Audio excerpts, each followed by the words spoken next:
ஸ்ரீமதே ராமார்த்தாய நமக. ஸ்ரீ வரவரமுனிய நமக. ஸ்ரீ ஸ்தலசய நமஹ குருவே நமக. நாம் பல நாட்களாக திருக்கோள பெண்பிள்ளை ரகசியம் என்ற எம்பெருமானாருக்கும் திருக்கோள ரசித்து வந்த பெரும் ஒரு பெண்பிள்ளைக்கும் நடந்த சம்பாஷணையை நாம் அனுபவித்தருகின்றோம். நேற்று வரை 76வது வார்த்தை மட்டும் அனுபவித்தோம். இன்று 77வது வார்த்தை முதலாக அனுபவிக்கலாம். நீருகம் கொண்டேனோ காசி சிங்கனை போல அப்படிங்கிற அதுக்கு என்ன சொல்ல, நீருகம் கொண்டேனோ காசி சிங்கனை போல அப்படிங்கிறார். நீரோகம் அப்படின்னாக்க அதுக்கு என்ன அர்த்தம்னா, ஒரு தாமரைக்கு அர்த்தம். ஒரு தாமரை புஷ்பத்துக்கு நீரூகம் அப்படின்னு சொல்லுவார். அது அர்த்தமானது. காசி நாட்டில் என்னன்னாக்க சிங்கன் அப்படின்னு ஒரு பிரபு இருந்தான். அவன் நான் என்ற அகங்காரமும் எனது என்ற மமகாரமும், அகங்காரம் மமகாரம் ரெண்டும் ரொம்ப பூர்த்தியாக அவன்கிட்ட அந்த அகங்காரமும் மமதையும் அவன்கிட்ட ரொம்ப பூர்த்தியாக இருந்தது. ஒரு தடவை கங்கா நதியில் குளிக்கிறதுக்கு போனான். காசியில் கங்கையில் குளிச்சு தான் ஆகணும், வேறு வழி கிடையாது. காசி கங்கா நதி குளிக்க போச்ச அங்கே இருக்கிற கரையில் இருக்கிறவாள்லாம் பார்த்து, எனக்கு இந்த கங்கை ஒரு பொருளே கிடையாது, இப்போ கங்கையில் நான் 10 சுமரை சுற்றி வருவேன், அக்கறைக்கு இக்கரை 20 தடவை போயிட்டு வருவேன், நான் கங்கையெல்லாம் ஒரு பொருட்டே கிடையாது என்று அவ்வளோ கெட்டிக்காரன், யாரும் என்னோட போட்டி போட முடியாதுன்னு அகங்காரத்தோட, அது மட்டும் இல்லை சமுத்திரத்தை கூட ஒரு கலக்கி போடுவேன், அவ்வளோ தூரம் நான் எனக்கு பலமுள்ளவன் மாரி எனக்கு அவ்வளோ திறமையும் உண்டு அப்படின்னு அந்த சிங்கன் எனக்கு பிரபு சொல்லி கொண்டு வருகின்றான். அவ்வாறு சொல்லிக்கொண்டு சரி அது மட்டும் போகாதுன்றத நிறைய கங்கையில் குளிக்கிச்சு அவன் என்ன செய்கிறான்னாக்க போகிறான், 10 ரவுண்டு அடிக்கிறான் கங்கையை. திடீர்னு கங்கையில் பிரவாகம் ஓடி வந்துடுறது, நதி வெள்ளம் பெருக்கெடுத்து ஓடி வருது. அந்த வெள்ளத்தோட வேகம் தாங்க முடியாத சுழலில் மாட்டி விட்டுற சுழல் காங்கிரஸ் சொன்னதுடைய சுழலில் நேற்று குளித்தேனோ நீரில் குதித்தேனோ கணபுரத்தாலே போல அப்படிங்கிற வார்த்தையில் ஒரு படகை பரிசல் சுழலில் மாட்டின்னு வருது, சுற்றி வருது சொன்னேன் இல்லையா. அப்பேற்பட்ட சுழலில் இவனை என்னன்னாக்க அழுத்தி விடுறது. அவன் ஆனை மட்டும் முயற்சி பண்ணான், சுழலில் கையை உதறான், காலை உதறான், எல்லாம் வரான். சுழலில் இருந்தாலும் மீண்டு வெளியிலேயே வர முடியலை. இது நினச்சி பார்த்துட்டு நம்ம கரை சேரலைன்னாக்க நம்ம அதோகதி ஆகிடுவோம், நம்ம செத்து போயிட வேண்டியது தான் அப்படின்ட்டு உடனே நம்மளை காக்கக்கூடிய ரட்சகன் யார்? நாராயணன். அவன்கிட்ட கூப்பிட்ற, ஹே பரந்தாமா, அநாத ரட்சகா, ஆபத் பாந்தவா, நீ தான் என்னை கொண்டு போய் கரை சேர்க்க வேண்டும். நீ என்னை கொண்டு போய் கரை சேர்த்தாயானால் தான் எனக்கு உய்வு உண்டு, உயிர் பிழைக்க வழி உண்டு. ஹே சங்கச்சக்கர கதாபாணி, நீ திரௌபதியை பெரிய ஆபத்திலிருந்து காப்பாற்றவில்லையா? அன்று வேறு யார் வந்தார்கள்? பீஷ்மன் வந்தானா? திருதராஷ்டிரன் வந்தானா? துரோணர் வந்தாரா? விதுரன் வந்தானா? அத்தனை வீரர்கள் வந்தாளா? அதெல்லாம் விட கணவன்மார்கள் யாராவது காப்பாற்றி வந்தாளா? அப்போ யார் வந்தா? அவன் என்ன சொன்னா? ஹே சங்கச்சக்கர கதாபாணி, துவாரகா நிலையாச்சுதா, கோவிந்தா, புண்டரீகாட்சா, ரக்ஷமாம் சரணாகதம்னு வெட்கத்தை விட்டு தன் இருகைகளை தலைக்கு மேல் கூப்பி உடனே கூட்டாள் இல்லையா. இப்போ நீ ஓடி வந்து அவளை காப்பாற்றினியோனும். அதுபோல் எனக்கு இப்போ சுழலில் மாட்டிக்கொண்டிருக்கும் இந்த துர்கதியிலிருந்து என்னை கரையேற்றிவிடு, இந்த இடரை நீக்கு என்றும், அன்று நீ கஜேந்திரனுக்கு புயவாய் சிறைப்பட்டு இப்போ இதில் நிற்கச்சு முதல்ல கஜேந்திரன் நிற்கச்ச அவன் ஆதி மூலமேன்னு ஒரு குரல் கொடுத்தான் இல்லையா, பரந்தாமா ஆதி மூலமே அப்படின்னு குரல் கொடுத்தான் இல்லையா. அப்போ என்ன செஞ்சுட்டு இருந்த பராவத்தில் தெய்வமாராவார் திருமகள் பூமி ஏவுமற்றமரர் ஆட்சியை வாங்கின மாதிரி தேவிகளோட ஸ்ரீதேவி நிலாதேவிகளுடன் நித்திய சூரியர்களோடையும் அவர்களுக்கு உபசரணைகள்லாம் வாங்கிட்டு உட்காந்துட்டு இருந்தேன். ஹே பரந்தாபம், என்னை காப்பாற்று, ஆதி மூலமே நாராயணாவோ மணிவண்ணா நாகனையாய் வாராய் என்னார் இடரை நீக்காய் என்று கஜேந்திர ஆழ்வான் கூக்குரட்டுன்னு கூப்பிட்டவுடன் நீ எப்படி வந்த? அரைகுலைய ஆடை குலைய தலையின் சிகைகள் நன்னா வாரின்றிருக்கிற அது சிகை குலைய தலை குலைய உபயநாச்சியமார்கள் உபசாரங்களும் உதறிவிட்டு புள்ளை இடுக்கி புள்ளைனா புள்ளை மீது கருடன் மேலே வந்து அதை அந்த புள்ளை இடுக்கிங்கிறது என்ன அர்த்தம்னாக்க புல் வந்துருக்கு கருடன் மேலே உட்காந்துட்டார் பெருமாள். அந்த பெருமாளை அந்த கருடன் வந்த வேகம் பெருமாளுக்கு ரொம்ப ஸ்லோவாக மணிக்கு மணிக்கு ஒரு கால் கிலோமீட்டரோ அது கம்மியான கிலோமீட்டர் போகிறதா இருந்தால் இருந்ததும் அவ்வளோ வேகமாக வர மாதிரி தான் இருந்ததுதான். கஜேந்திரா கூக்குவரை விட்டு இவ்வளோ நேரமாக எடுத்தேன்ட்டு சொன்னால் கருடனோட இடுப்பில் முழங்காலால் குத்தி சீக்கிரமோன்ட்டு அனுப்பிச்சார். அதான் புள்ளை இடுக்கிற இடுப்பில் குத்தி செஞ்ச போது அப்போ கஜேந்திரா என்ன செஞ்சான், கொஞ்சம் வந்துட்டா இன்னும் அதுவும் வேகமாக கருடாழ்வானும் அந்த வேகம் போதாதுன்னு பாதி வழியில் தான் கீழே குதித்து ஓடி கருடனையும் மேலே தூக்கிட்டு ஓடி வந்தான். அவ்வளோ வேகமாக காப்பாற்றினாலும் ஆதி மூலமே உடனே கஜேந்திராழ்வன் அழைச்ச போது அவன் இந்த சக்கரத்தால் முதலிய கொன்றே யானையை அன்று ரட்சித்தாயே நீ. மேலும் சீதா பிராட்டியை ராவணன் தூக்கி சென்றச்ச இலங்கையில் சிற வைத்த போது கடலில் அணை கட்டி வானர முதலைகளை அழைத்து கொண்டு போய் ராவணனை கொண்டு சம்ஹாரம் செய்து பிராட்டியை மீட்டு கொண்டு மகிழாவசம் செய்து கொண்டாயே. அத்தகைய சிரமம் என்னிடத்தில் பட வேண்டாம். இந்த இக்கட்டிலிருந்து என்னை கரையேற்றி விடு, இல்லையே நான் மாண்டு விடுவது உறுதி என்று பகவானை சோசனம் செய்தான் இந்த சிங்கன் என்ற பிரபு. உடனே ஒரு க்ஷணமும் பிரியா அடியார் ஞாபகத்தோடு இருக்கக்கூடிய எம்பெருமான் அடியார் மேல் அனவரதமும் எப்போ இவர் என்னடியார் அந்த எப்பவும் அடியாரை பற்ற சிந்தனை தான் பகவான்கிட்ட இருக்கும். அவ்வாறு அடியார்கள் படுந்தவர்களை காக்கக்கூடிய பரம்பொருளான பரந்தாமன் திடீர்னு ஒரு பெரிய காற்றை உண்டாகிட்டேன். பெரிய காற்று ஊர்னு அடிக்கிறது காற்று. இந்த காற்று என்ன செஞ்சதுன்னா அடித்த வேகத்தில் அந்த கங்கையை சுழலில் மாட்டின்னு இருக்கான் இல்லையா உள்ளுக்குள்ள, அவனை மேலே தூக்கி விட்டு ஒரு கரையில் ஒதுக்கி எடுத்து கொண்டு அந்த காற்று அவனை, அதாவது அந்த சிங்கரம் தேகத்தோடு உயிர் கரையில் சேர்ந்துட்டான். சிங்கன் பகவானது கிருபையை நினைத்து ஆனந்த பரவசப்பட்டு அதிலேயே மூழ்கி தன் இல்லத்திற்கு ஸ்நானம் பண்ணி அது ஊர்துவ பண்டங்களை தரித்து கொண்டு துவாச ஊர்பண்டங்களை தரித்து கொண்டு எப்போ பகவான் சிந்தனையாகவும் பகவானுக்கு எப்பொழுதும் நீரூகம் என்று சொல்லக்கூடிய தாமரையை கொண்டு அர்ச்சனை பண்ணி நான் பகவானுடைய கிருபைக்கு ஆளானேன் என்று சோசனம் பண்ணிக்கொண்டு தன் வாழ்நாளை நடத்தி கொண்டு வந்தான்.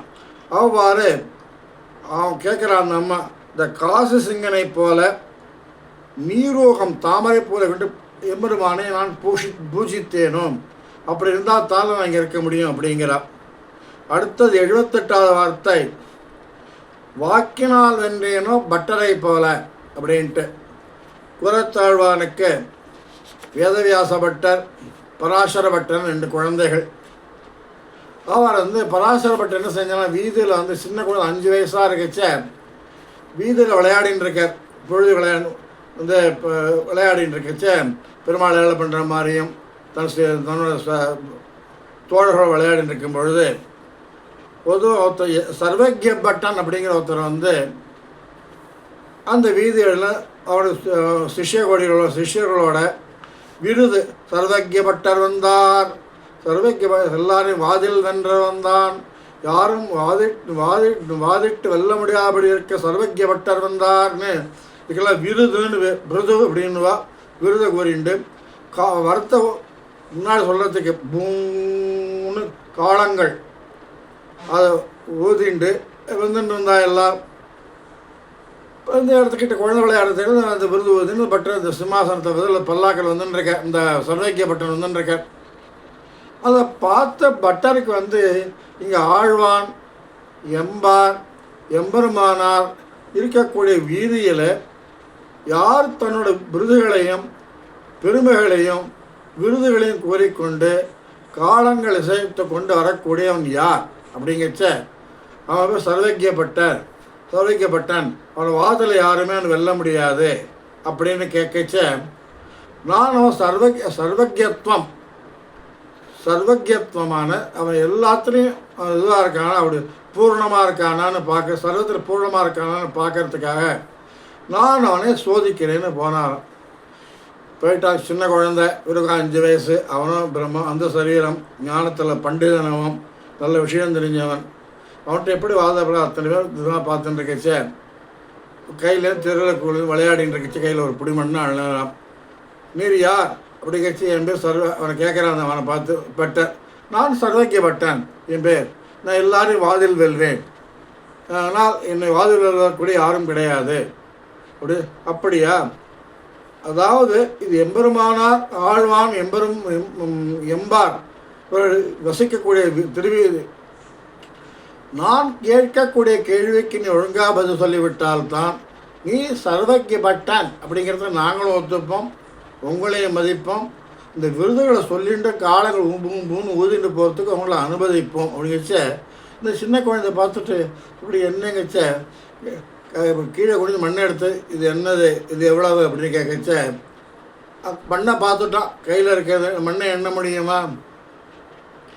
என்ன ஒரு படி வந்து மண்ணை எண்ண முடியாதவனால் என்ன 1,00,000 துகள் இருக்குமா, 1 கோடி துகள் இருக்குமா சொல்ல முடியாது. இப்படியே பிரமிச்சு போய் நின்றுட்டான். இந்த என்ன நீ சர்வஜ்யப்பட்டம் சொல்லியாங்கச்ச என்னால் சொல்ல முடியலங்கச்ச. ஏன்பா கையில் ஒரு பிடி கையில் வச்சுருக்கேன், இது ஒரு பிடி கை மண் நான் சொல்லக்கூட தெரியலையே உனக்கு, அது என்னத்துக்கு சர்வஜ்யப்பட்டான் அப்படின்னு கேட்குறார். என் கையில் இருப்பது ஒரு பிடி மண், கைப்பிடி மண், அப்படியே சொல்கிறதுக்கு எல்லாம் தெரியலையா? நீ சொல்ல வேண்டியது தானே, சொல்ல தெரியாது நீ என்னத்தை விருது ஊதிட்டு வர சொல்லச்ச. அவன் கேட்டான் சர்வஜ்யப்பட்டன் வந்து இந்த சுவாமி குழந்தை ஆரம்பிச்ச ஆழ்வானோட குழந்தை பராசரப்பட்டன் பேர். அதானே ஆகாசத்தில் பறக்கும் ஒரு இதுக்கு வந்து பறப்பதன் குஞ்சு வந்து பறக்கிற குஞ்சுங்க தவிழுமோ? பறக்கிற குஞ்சுன்னா பறவைகள், அதோட குஞ்சு என்ன தவிழ்ந்துட்டா வரும், அதுவும் பறக்கத்தானே பறக்கும். அப்பேற்பட்ட ஆழ்வான் புத்திரன் தெரிஞ்சு சந்தோஷப்பட்டு பல்லாக்களை ஏற்றுண்டு ஆழ்வான் திருமாலைகளை கொண்டு விட்டு வரான். தூரக்கேர்ந்து பார்த்தா பொன்னாச்சியர், பொன்மாச்சியர்னா இவா 2 பேர் பிள்ளையரங்காவிலிதாசரோட பத்தினிகள். உடனே குழந்தை எடுத்து வாரி அணைச்சுண்டு இது நடந்த விஷயத்தெல்லாம் கேள்விப்பட்டு ஆண்டாள்கிட்ட சொல்ல, ஆண்டாள் வந்து எனக்கு உடனே ஸ்ரீவாதீர்த்தம் எம்பெருமான் ஸ்ரீவாதீர்த்தம் ஆழ்வான் ஸ்ரீவாதீர்த்தம் போட்டு துவயமந்தனம் சொல்லி திஷ்டி கைசனம் வந்தார். பராசர பட்டருக்கு 2 துவயம் சொல்லப்பட்டது. ஒன்று பிறந்த சமயத்தில் எம்பெருமானா குழந்தைகளை பார்க்க ஆழ்வான் சன்னதி திருமாலைக்கு எழுந்தர்களை வச்ச தன்னோட கோவிந்த பட்டரே எம்பார் நீ போய் குழந்தைய எழுத்து கொண்டு வாருங்கச்ச. எம்பார் குழந்தை இது பார்த்துருக்க, பார்த்து முடிச்சோன்னா அது தேஜஸை பார்த்துட்டு ஏன் கண்ணுபட போகிறதுன்ட்டு துவயமந்திரார்த்தத்தை ரக்ஷையா துவயமந்திர உச்சாரணம் பண்ணிட்டு வந்து சொல்லிட்டு இருக்கச்ச குழந்தைகிட்ட என்ன குழந்தைய பார்த்தோன்னே எம்பெருமானார் வந்து எம்பார்ட்ட கேட்குறார், என்ன கோவிந்தா பட்டரே, என்ன குழந்தைக்கு என்ன ரக்ஷான்னு துவயமந்திரம் சொல்லின்னு வந்தீரோ அப்படின்னு கேட்குறார். ஆமாம் அப்படிங்கச்ச, எப்பொழுது ஆச்சாரியன் பக்கத்தில் சரம ஸ்லோகம் திருமந்திரம் தயம் சர்ம ஸ்லோகம் ஆச்சாரியன்கிட்ட தான் கேட்கணும். நீரவருக்கு குழந்தைக்கு காப்பிட்டு அதுக்கு திருஷ்டி வரக்கூடாதுங்கிறதுக்காக, அதுக்கு ரட்சையாக நீ எப்போ துவயமந்திரம் சொல்லிட்டு வந்தையோ நீர் தான் இந்த குழந்தைக்கு ஆச்சாரியர் அப்படின்னு சொல்லிட்டார். அதில் கோவிந்த பட்டர் எம்பார் தான் பட்டருக்கு ஆச்சாரியர். அப்படி இருக்கும் பொழுது இவ்வாறு ஒரு நாள் பட்டர் திருவாக்கு போனார். எம்பெருமானத்து ஆணைப்படிக்கு மேல்கோட்டைக்கு எழுந்துள்ளும் பொழுது அங்கே ஒரு மாதவர் என்கிற வேதாந்தியை வாதில் வென்று அவரது ஸ்ரீ வைஷ்ணவ சமயம்தான் முசத்தின்னு சொல்ல மாதவப்பட்ட அவருக்கு வாதில் வென்று அவருக்கு நஞ்சியர் என்ற பெயர் கொடுத்து அவரை சிஷியனாக்கி கொண்டார். இப்படி ஸ்ரீ வைஷ்ணவ சமயத்தை தழைத்தோங்குவதற்காக பட்டரை போல வாக்கினால் வென்றேனோ என்கிறார் திருக்கோளூர் பெண்பிள்ளை.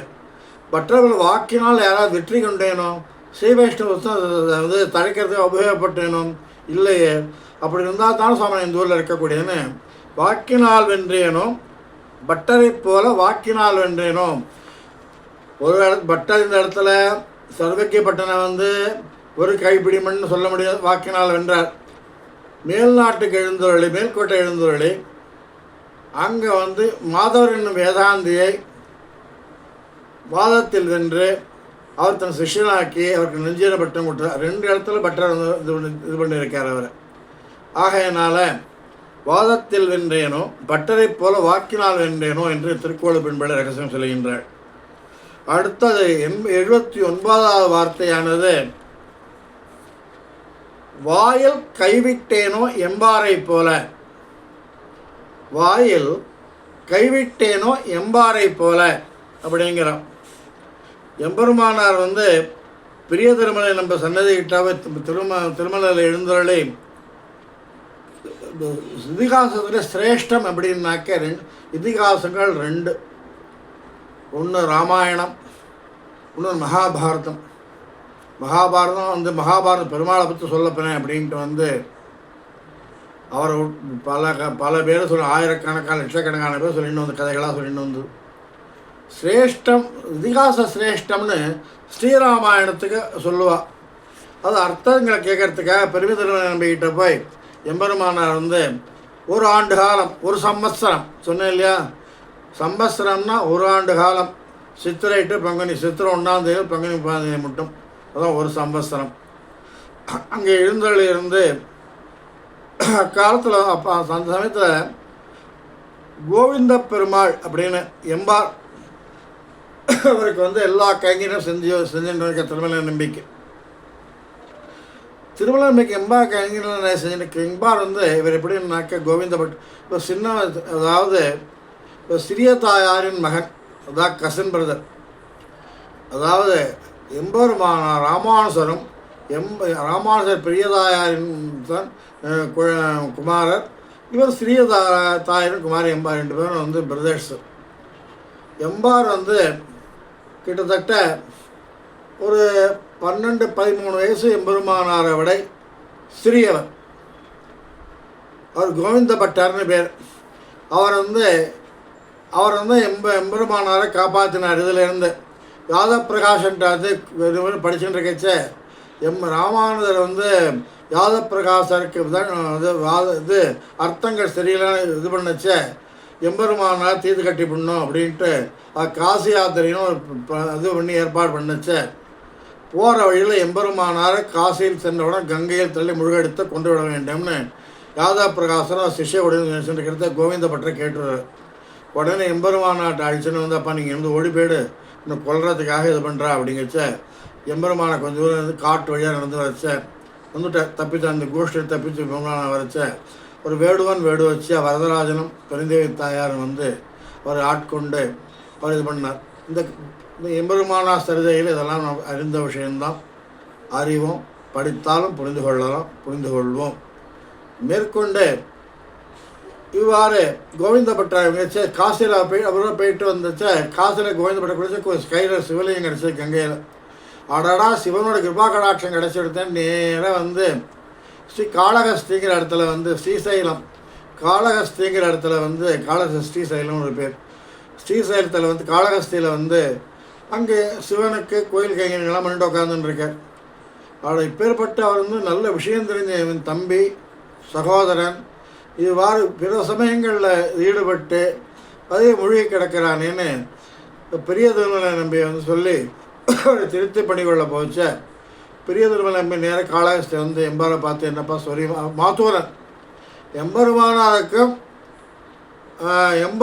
எம்பாருங்க கோவிந்தப்பட்ட எம்பாருக்கும் பெரிய திருமலை நம்பி மாத்தூர மாமா தாய் மாமா வந்து கூட்ட பல விஷயங்கள்லாம் சொல்ல இடிச்சுன்னு போச்சு. வந்து அப்போ வந்து ஒரு நாள் போச்சா சொல்லி வந்து எம்பார் கேட்கவே இல்லை.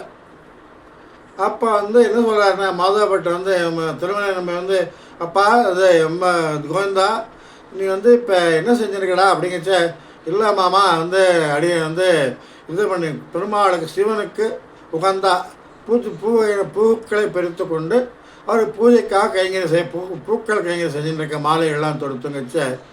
சரிப்பா ரொம்ப சந்தோஷம்தான் செய், ஆனால் இந்த பூ யாருக்கு கொடுக்கறதுன்னு ஒரு விஷயம் ஒன்று இருக்குது, நம்ம ஆழ்வார் விஷயத்தை படிச்சிருக்கியா நீ அப்படிங்கச்ச. இல்லையே அப்படிங்கச்ச, நம்மாழ்வார்னு பிரபஞ்ச கூடஸ்தர் இருக்க, அவர் வந்து ஒரு பாசுன்னு சொல்கிறார், பூக்கள் யாருக்கு அலங்காரமாக இருக்க தகுதியுடையது அப்படிங்கிற பட்சத்தில் வந்து அப்படியாச்ச. தேவும் எப்பொருளும் படைக்க பூவில் நான்முகனை படைத்த தேவன் எம்பெருமானுக்கல்லால் பூவும் பூசணையும் தகுமோ அப்படிங்க. அப்பா இந்த பூக்கூட வந்து இவனுக்கு உபயோகப்பட பிரம்மனுக்கு அவன் நான்முகன். இதை பெரியவாச்சான்பிள்ள ஒரு தினசா சொல்லுவார். இதுக்கு வியாக்கியானம் பெரியவாழ் பூர்வர் வியாக்கியானம் அப்படின்னாக்க அங்கே இருக்கிற வார்த்தையை சொல்கிறேன், அடியேன் யாரையும் இது பண்ணுறதுக்காக சொல்லலை. அதாவது சிவனுக்கு எப்படின்னாக்க தலையில் கங்கை நீர் பட்டு கங்கையை தலையில் ஜடாதாரியாக கங்கையில் முடிஞ்சுன்னு இருக்க ஒரு நீரானது தலையில் இதில் வந்து சிகையில் வந்து ஒரு நீர் ரொம்ப நாள் இருந்ததுனாலோ அந்த சிகையானது சிக்கு பிடிச்சி போயிடும், பிரிக்க முடியாது. சிக்கு பிடிச்சி போனால் என்ன சொல்கிறான் நம்ம ஊரில், இவனடி உன் தலை சிக்கு பிடிச்சிருக்கடி, ஒழுங்காக அதெல்லாம் வார மாட்டியோ, நீ ஏன் வார மாட்டேங்கிற, வாரினா பண்ண சிக்குதோ ஒரே துர்நாட்டம் சிக்காக வருது, தண்ணி வந்து தண்ணி என்ன துடைக்க மாட்டியோ குளிச்சுட்டு அப்போ நம்ம குழந்தைகளெல்லாம் சொல்லுவோம், பெண் குழந்தைகள் எல்லாரையும். அப்போ ஆண் குழந்தைகளுக்கும் சிகை இருந்தது, குடுமி இருந்தது. பெண்கள் எவ்வாறு தலைமை முடிகள் வளர்த்தார்களோ அவ்வாறு ஆண்களும் வளர்த்தார்கள். அவ்வாறு சிக்கு பிடிக்க ஆண்களுக்கும் தண்ணி ஒழுங்காக தலைமை தொடங்கினா சிக்கு பிடிக்கும், பெண்களுக்கும் சிக்கு பிடிக்கும். சொல்கிற பிரியவாச்சான் பிள்ளை மலர்கள் அலர்மேல் மங்கை வருமாவன் அப்படிங்கிற வெங்கடபுரம் வந்து திருமால் தான் வேணும்ன்ட்டு அலர்மேல் மங்கை வந்து உட்காந்துருக்கா. நீ அவரை வந்து விட்டுட்டு அவர் பரிமளத்தோடையும் பட்டு பீதாம்பரங்களோடையும் பெருமாள் இருக்கார். அவர் நகர்கள் நிறைமென்று அலர்மேல் மங்கை உரைமாறுபா அப்படின்னு நம்மளோட பாடியிருக்கார். அப்பேற்பட்டவனுக்குத்தான் இந்த பூக்களானது தேவன் எம்பெருமானுக்கு அல்ல, எம்பெருமானு ஸ்ரீமன் நாராயணன். தேவம் எப்பொருளும் படைக்க பெருமாள் எல்லா பொருளும் படைக்க அவன் என்ன செஞ்சான், நான்முகன் எதில் படைத்தார் பெருமாள், பூவில் நான்முகனை படைத்த அப்படிங்கிற. பூவில் உட்காந்து நான்முகன் உட்காந்துருக்க, வெள்ளைத்தாமல் உட்காந்துருப்ப நான்முகன்.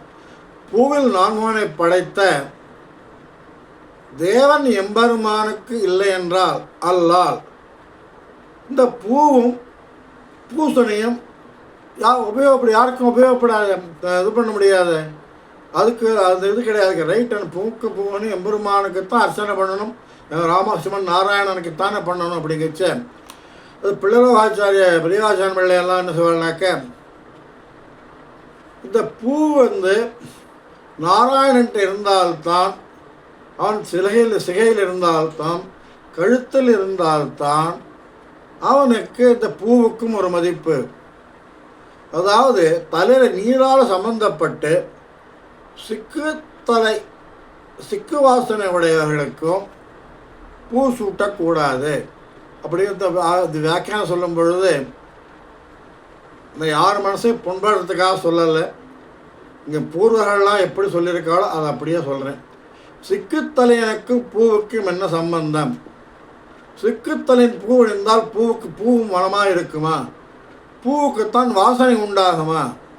ஆகையால் பூவானது எம்பெருமானுக்கு மட்டுமே பூசனையும் பூஜையும் பூ சமர்ப்பிப்பதும் தகவனு பெரியவாச்சான் பிள்ளை வியாக்கியானம். இப்பேற்பட்ட வியாக்கியானம் சொல்லிட்டு சொன்ன உடனே எம்பார் அடாடான்னு சொல்லிட்டு உடனே சைவத்தை விட்டு சொல்லிட்டு நான் என் ஸ்ரீவைஷ்ணவ சேர்ந்துட்டு அழைச்சிட்டு போச்சேன். எம்பாருக்கு மாமாவுக்கு திருமலை கைங்கரம் பண்ணின்னு இருக்கார். அப்போ எம்பெருமான ஸ்ரீபாஷ சேர்த்து வந்துருக்கச்ச ஒரு நாள் வெளியில் வரும்பொழுது எம்பார் ஒரு பாம்பு கிட்ட உட்காந்துருக்கு, ஒரு பாம்பை படம் எடுத்துட்டுருக்கு, நாக்கு என்ன நீட்டின்னு இருக்கு. அது எம்பெருமான் கிட்ட இட்டு பார்த்து பக்கத்தில் உட்காந்துருக்கு. பாம்புன்னா அவன் ஓடுவான் தலை தரிக்க. எம்பெருமானை பார்த்துட்டு கொஞ்சம் விஷயம் எம்பார் 5-10 நிமிஷம் பார்த்துட்டு என்ன செய்ய போகிறா எம்பெருமான் பார்க்கச்ச குடிச்சுட்டு உடனே எம்பார் குளிக்கிற பாம்பு கட்டு 10 நிமிஷம் உட்காந்துட்டு குடிச்சுட்டு என்னப்பா எம்பார் கோவிந்தப்பட்டரே, நீ பாம்புக்கிட்ட என்ன செஞ்சுட்டு உட்காந்துட்டு என்னமோ சம்பாஷணம் பண்ணிட்டு இருக்கிற மாதிரி இருந்தது, என்ன கான்வர்சேஷன் பண்ணிட்டு இருக்கிற மாதிரி இருந்தது. பாம்புக்கிட்ட என்ன செஞ்சிருந்தீர்?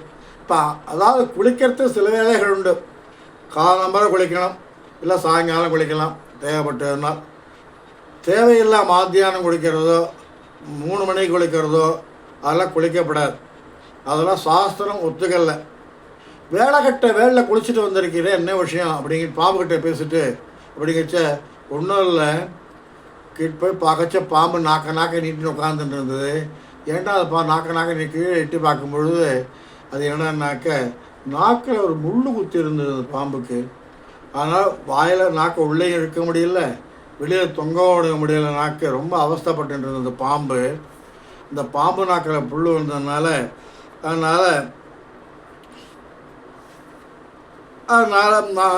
நாக்கு பாம்பு ரொம்ப கஷ்டப்பட்டுன்றது, முழுங்க முடியாதபடிக்கு கஷ்டப்பட்டுச்ச. நான் அதை வாயில் போய் கிட்ட எட்டி பார்க்கச்ச முள் இருக்கிறது தெரிஞ்சது.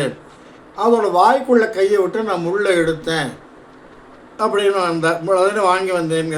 வாங்கி விட்டு அது இவருடைய எப்படி எம்பார் எப்படின்னாக்க இவருடைய பூததைனாக்க தான் எவ்வாறு கொண்டும் தன்னுடைய எந்த உயிர்களுக்கும் ஆபத்து வரக்கூடாது, எந்த பாம்பையும் இது பண்ணுற பூததையை கொண்டு பாம்புக்கிட்ட போய் இவ்வளோ கருணை காட்டியிருக்காரு. இவ்வளோ பூததையின் அளவுக்கு மேலும் ஆச்சரியம் கொண்டு எம்பெருமான் ஆச்சரியப்பட்டாராம். பாம்பால் கையை விட்டு முள்ளெல்லாம் எடுத்துக்கிற எம்பார் அது எவ்வளோ எவ்வளோ தயை இருக்கணும் பிராணி மேலே உயிர் மேலே, எந்த எல்லா பிராணி இப்படி நினைக்கிறீரேன்னு ரொம்ப ஆச்சரியப்பட்டு எம்பெருமான் முகந்தள்ளினாராம் என்று. அந்த பூததைங்கிறது எல்லா உயிர்கள்ட்டையும் நோவுபடும் உயிர்கள்ட்டையும் நோவுபடும் பிராணிகள்கிட்டையும் நான் எம்பாரை போல நான் தயை காட்டினேனும் வாயில் கைவிட்டேனோ எம்பாரை போல என்று இந்த பெண் பிள்ளையானவள் சொல்கின்றார். இத்துடன் அப்பொழுதுதானே நான் இந்த திருக்குறளை இருக்க முடியும், அருகது உள்ளவள் என்று கேட்கும் பொழுது அதை கேட்டு உட்கார்ந்துருக்கார் பெருமாள். இத்துடன் 79 வார்த்தைகளுக்கு உண்டான அர்த்தங்களை அனுபவித்தோம், வியாக்கியானங்களை அனுபவித்தோம், ஆசாரிகளை அனுபவித்தோம், ஆசாரி பெருமாளை அனுபவித்தோம், எம்பெருமான அனுநலங்கனை அனுபவித்தோம், சிஷ்யர்களை அனுபவித்தோம். இந்த மொத்தம் இது 81 வார்த்தையாக கொண்ட ஒரு புஸ்தக அர்த்தங்களாகும். இதில் இன்று வரை 79 வார்த்தைகளுக்கு உண்டான அர்த்தங்களை அனுபவித்தோம். நாளை 80, 81 பூர்த்தி. 81 வார்த்தை கடைசி வார்த்தை. 80 சொல்லிவிட்டு அதை ஒரு ரீகேப் அப்படி சொல்லுவாங்க இல்லையா, மறுபடியும் பார்க்குற மாதிரி 1லேருந்து 79 வார்த்தை ஒவ்வொரு வரியாக யார் யார் சொல்லியிருக்கான்ட்டு ஒவ்வொரு வரைக்கும் யார் சொல்லி, அதனால் ரொம்ப எடுத்துக்க மாட்டேன், டைம் ஒன்று 4-5 நாள் எடுத்துக்க மாட்டேன். இந்த முதல் ஒவ்வொரு வரி என்னென்னு சொல்லியிருக்கான்னு கேட்டு அதை அனுபவித்து விட்டு 81 வார்த்தையுடன் நாளை இந்த திருக்கோளூர் பெண்பிள்ளை ரகசியம் என்ற அருமையான விருத்தாந்தத்தையும் அருமையான எம்பெருமானாவுடன் கூடிய சம்பாஷணையும் பெண்பிள்ளைக்கு அவருக்கு உண்ட சம்பாஷணையும் அதன் முடிவு என்ன, முடிவு சஸ்பென்ஸ், என்றைக்குமே முடிவு சஸ்பென்ஸில் இருக்கு இல்லையா, முடிவு என்ன என்பதை அறிந்து கொண்டு நாளை பூர்த்தி செய்வோம்.